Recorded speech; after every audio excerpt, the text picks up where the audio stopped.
ನೋಡಿ, ಇದು ರಕ್ತ ಇದ್ದಂಗಿರುತ್ತೆ. ನಾವು ಬೇಕರಿ ಕೇಕಿಗೆ ಎಲ್ಲ ಬಳಸುವಂತ ಬಣ್ಣಗಳಿದು. ಈ ತರದ ವಿಷಯನ ನಾವು ತಿಂತೀವಿ ಬೇಕರಿಲಿ ತಿನ್ಬೇಕಾದ್ರೆ. ನೋಡಿ, ಕೈಗೆ ನೀರು ಹಾಕಿ ತೊಳಿರಿ, ಇದು ಹೋಗುತ್ತೆ. ತೋರಿಸ್ತೀವಿ, ನೀರು ಕೊಡ ಬನ್ನಿ. ಬನಾರಣ್ಣ, ನಿಮ್ಗೆ ಇನ್ನೊಬ್ರು ಹಾಕೊಳ್ಳಪ್ಪ ಯಾರು. ನೋಡಿ, ಇದು ಕೇಕಿಗೆ ನಾವು ಹನಿ ಕೇಕಿಗೆಲ್ಲ ಹಾಕಂತ ಬಣ್ಣ, ಇದು ಸಿಂಥೆಟಿಕ್ ಬಣ್ಣ. ನೋಡಿ, ಕೈ ತೊಳಿರಪ್ಪ, ನೀರು ಕೊಡ್ರಿ. ಅಲ್ಲಿ ಜಗ್ ನೀರ್ ಆಯ್ತಲ್ವಾ, ಎತ್ಕೊಂಬ.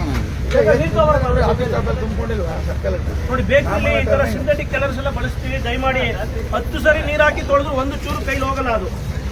ನೋಡಿ, ಈ ತರ ಇದನ್ನ ನಾವು ಕೇಕಲ್ಲೆಲ್ಲ ತಿನ್ನುವಂಥದ್ದು. ನೋಡಿ, 10 ಸರಿ ಕೈ ತೊಳೆದ್ರು ಈ ಬಣ್ಣ ಹೋಗ್ತಾ ಇಲ್ಲ. ಒಂದ್ಸರಿ ಕೇಕ್ ತಿಂದ್ರೆ ಕಳ್ಳಲ್ಲಿ ಹೆಂಗ್ ಕುತ್ಕೊಳ್ಳಲ್ಲ ಅದು. ನಾವು 106 ಸರಿ ಕೇಕ್ ತಿಂದ್ರೆ ಅದಕ್ಕೆ ಅನೇಕರಿಗೆ ಕ್ಯಾನ್ಸರ್ ಎಲ್ಲ ಬರೋದು. ದಯಮಾಡಿ ಕೆಲವು ಕಡೆ ಇದು ಎಕ್ಸ್ಪೈರಿ ಆಗಿರೋ ಬಣ್ಣಗಳನ್ನೆಲ್ಲ ಬಳಸ್ತಾರೆ.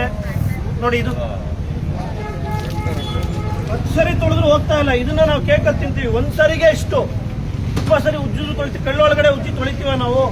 100 ಸರಿ ನಾವು ಈ ಥರದ ಕೆಮಿಕಲ್ಸ್ ಎಲ್ಲ ನಮ್ಮ ಬಾಡಿಗೆ ಹೋದ್ರೆ ಅದಕ್ಕೆ ನಮಗೆಲ್ಲ ಕ್ಯಾನ್ಸರ್ ಎಲ್ಲ ಬರುವಂಥದ್ದು. ದಯಮಾಡಿ ಸಾಧ್ಯವಾದಷ್ಟು ಈ ಬೇಕರಿ ಪದಾರ್ಥ ಅವಾಯ್ಡ್ ಮಾಡಬೇಕು.